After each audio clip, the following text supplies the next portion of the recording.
আমাদের এখানে মেলায় আজকে আমার জন্য কি নিয়ে এসছে দেখো, এই দেখো ফুচকা। কে কে খাবে বলে দাও। দেখো আলু দিচ্ছি, আলু দেওয়া হয়ে গেল। একটু বেশি করে আলু দিই, খেতে ভালো লাগবে।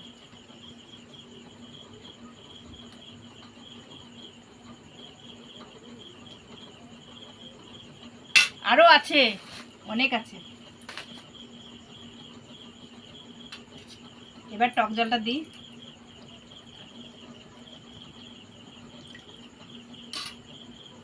হুম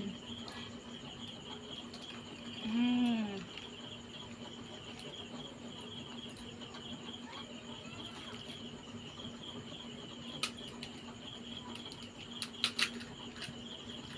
খুব টেস্টি হয়েছে।